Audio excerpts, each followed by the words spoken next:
Hello friends, कैसे हो सब। मैं शशि कुमार केमिस्ट्री गुरु केमिस्ट्री क्लास में आपका स्वागत करता हूं। आज हम लेकर आए हैं आप लोगों के बीच क्लास 11th का केमिस्ट्री का फर्स्ट चैप्टर, जिसका नाम है रसायन विज्ञान की कुछ मूलभूत अवधारणाएं। चलिए इसके बारे में अध्ययन करने शुरू करते हैं।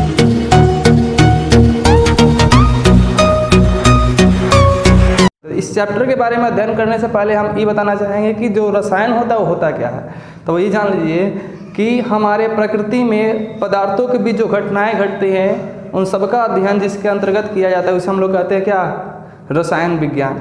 अगर भोजपुरी में कहा जाए ना तो रस में जो आयन होता है उसे हम क्या कहते हैं, रसायन कहते हैं।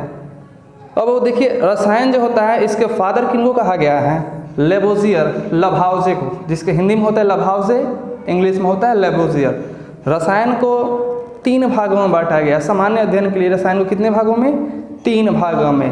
पहला होता है भौतिक रसायन, जिसका इंग्लिश होता है फिजिकल केमिस्ट्री। सेकेंड होता है अकार्बनिक रसायन, जिसका इंग्लिश होता है इनऑर्गेनिक केमिस्ट्री। थर्ड होता है कार्बनिक रसायन, जिसका होता है ऑर्गेनिक केमिस्ट्री।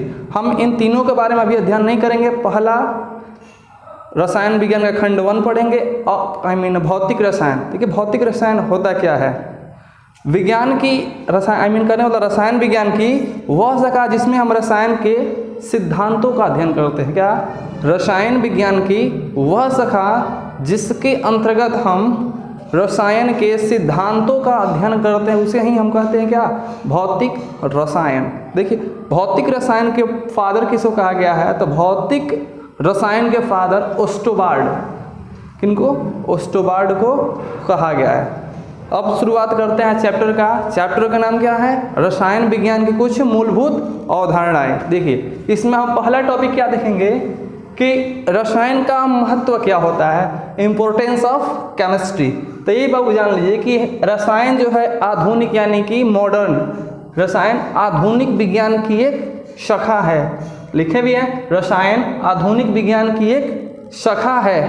इसका महत्व आग के ज्ञान से लेकर, कहाँ से, इसका महत्व आग के ज्ञान से लेकर इसके इर्द गिर्द घूमने वाले पहलुओं से है। जैसे में हम देख लेते हैं क्या, जिसे भोजन बनाना हो या फिर शारीरिक ज्ञान हो, चिकित्सा हो तथा परिवार के साथ जुड़े प्रश्न हो, चाहे वो अयस्कों से खनिज को अयस्कों से धातु को प्राप्त करना हो या फिर व्यवहार हो, रंग हो, रूप हो, इन सब में क्या होता है, रसायन का महत्व होता है। एक बार और देख लीजिए क्या, रसायन आधुनिक विज्ञान की एक शाखा है। इसका महत्व आग के ज्ञान से लेकर इसके इर्द गिर्द घूमने वाले पहलुओं से है। क्या, रसायन आधुनिक विज्ञान की एक शाखा होती है। इसका महत्व आग के ज्ञान से लेकर इसके इर्द गिर्द घूमने वाले पहलुओं से है। जैसे भोजन बनाना हो, शारीरिक ज्ञान हो, चिकित्सा हो, व्यापार हो, रंग हो, रूप हो, इन सब में क्या होता है, इसका महत्व है। अब चाहे तो इसका स्क्रीनशॉट लेकर लिख लीजिए लो, या फिर पॉज करके लिख लीजिए लो। इसके बाद से हम अगला टॉपिक में चलते हैं। हम लोग का अगला टॉपिक होगा पदार्थ की प्रकृति, नेचर ऑफ मैटर। तो इसमें फर्स्ट क्वेश्चन हम लोग क्या देखेंगे कि पदार्थ होता क्या है। तो वो जान जाइए कि वैसी वस्तु जिसमें कुछ द्रव्यमान यानी भार हो, जो जिसमें कुछ आयतन हो, जो रुकावट उत्पन्न करती हो, एवं जिसका अनुभव हम अपने ज्ञानेंद्रियों द्वारा करते हैं। क्या, वैसी वस्तु जिसमें कुछ भार यानी कि द्रव्यमान हो, जो कुछ स्थान घेरे यानी कि जिसमें कुछ आयतन हो, एवं जो क्या करती हो, रुकावट उत्पन्न करती हो, एवं जिसका अनुभव हम अपने ज्ञानेंद्रियों द्वारा करते हैं, पदार्थ कहलाता है। अब देखिए वो जैसे में हम लिख लेते हैं क्या, हवा, पानी, लोहा, मकान, कुर्सी, टेबल, तेल, डीजल, पेट्रोल, बहुत सारी चीज़ें, यानी कि हम जिसको देख सकते हैं फिर जिसको अनुभव कर सकते हैं, वे सभी के सभी क्या होता है जी, पदार्थ होता है। अब देखें क्या कि भौतिक अवस्था के आधार पर पदार्थ को सामान्यतः 3 भागों में बांटा गया है। पहला होता है ठोस, दूसरा होता है द्रव और तीसरा होता है गैस। इसको आप लोग लिख दीजिए ताकि हम अगला लिख दें। अब हम देखेंगे ठोस पदार्थ के बारे में। तो ठोस पदार्थ क्या होता है? वैसा पदार्थ जिसका आयतन एवं आकार दोनों निश्चित होता है, ठोस पदार्थ कहलाता है। क्या?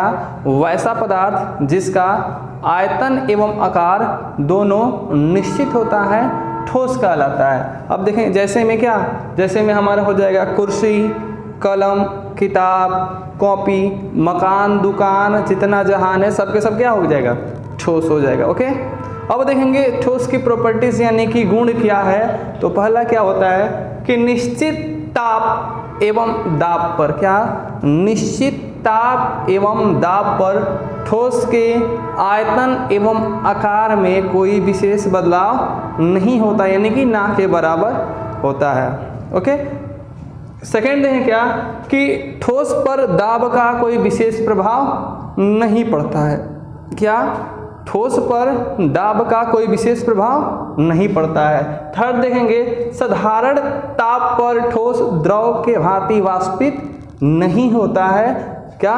साधारण ताप पर ठोस द्रव की भांति वाष्पित नहीं होता है। और अगला देखेंगे, ठोस का द्रव्यमान काफी ऊंच होता है। ओके, इसके बाद देखेंगे अब हम क्या कि नोट पॉइंट में डाल लीजिएगा, पृथ्वी का सबसे कठोर पदार्थ होता है हीरा।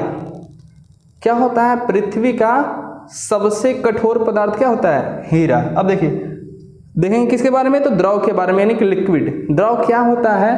तो वैसा पदार्थ जिसका आयतन एवं आकार दोनों, वैसा पदार्थ जिसका आयतन निश्चित लेकिन आकार अनिश्चित होता है, उसे हम क्या कहेंगे? द्रव। देखिए, आयतन निश्चित और आकार अनिश्चित का मतलब क्या होता है कि यदि 2 लीटर पानी है तो चाहे उसको हम थाली में रखें, ग्लास में रखें या फिर किसी पात्र में रखें, यानी कि किसी मटका में रखें, सब में पानी आधा लीटर ही रहेगा। हाँ, अब देखिए इसमें क्या होगा कि अगर थाली में रखेंगे तो वह थाली के आकार का हो जाएगा, अगर प्लास्टिक में रखेंगे तो प्लास्टिक के आकार का होगा, बैलून में रखेंगे तो बैलून के आकार का हो जाएगा। यानी कि देखिए, वॉल्यूम यानी कि उसका आयतन उतना ही रहा, पानी तो उतना ही रहा, लेकिन उसका शेप यानी कि आकृति यानी कि आकार उसका बदल जा रहा है। तभी इसलिए कहते हैं कहा कि वैसा पदार्थ जिसका आयतन निश्चित लेकिन आकार अनिश्चित हो, तो ऐसे पदार्थ को क्या कहेंगे हम लोग? द्रव कहते हैं। जैसे में क्या? पानी, दूध, तेल, घी, सिरका, पेस्ट, शराब। ओके, इसको अब आप क्या कीजिए? लिख लीजिए। फिर हम आगे चलते हैं। अब देखते हैं हम द्रव के बारे में, द्रव के गुण। तो देखिए क्या होता है कि अधिक दाब डालने से इसके आयतन थोड़ा सा कम हो जाता है। इस पर अगर प्रेशर ज़्यादा डालेंगे तो इसका आयतन क्या हो जाएगा? कम हो जाएगा।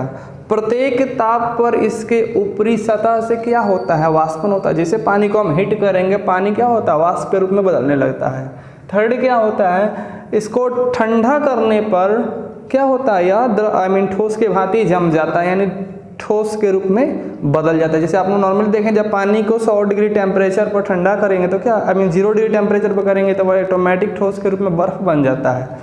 चौथा क्या होता है बाबू कि द्रव के ऊपरी बड़ी रहेगा, द्रव के ऊपरी सतह साधारणतः समतल एवं क्षैतिज होती है। क्षैतिज का मतलब होता है बराबर, वो भी नीचे की तरफ। क्या होता है? द्रव के ऊपरी सतह समतल तथा क्षैतिज होती है। अब देखेंगे हम क्या बाबू? गैस। तो गैस क्या होता है बाबू? तो पदार्थ की वह अवस्था, क्या? पदार्थ की वह अवस्था जिसका आकार एवं आयतन दोनों क्या होता है?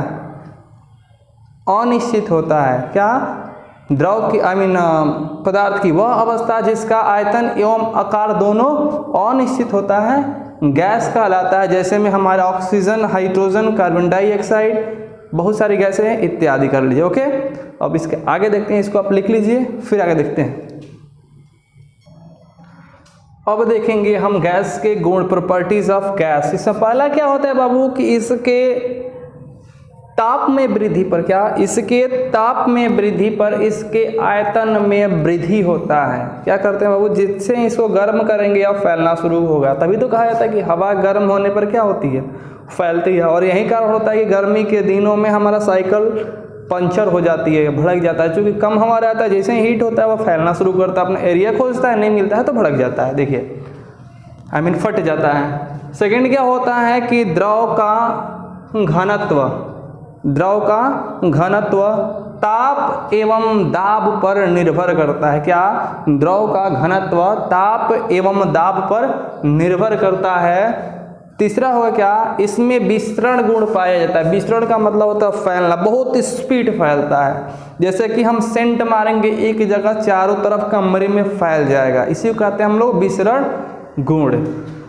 पांचवा होता है क्या? STP पर सभी गैसों के 1 ग्राम अणु का आयतन 22.4 लीटर होता है। क्या? STP पर सभी गैसों के प्रत्येक अणु यानी 1 ग्राम अणु का 1 ग्राम अणु के आयतन 22.4 लीटर होता है। आज के लिए बस इसको लिख लीजिए लो, आज के लिए बस इतना ही।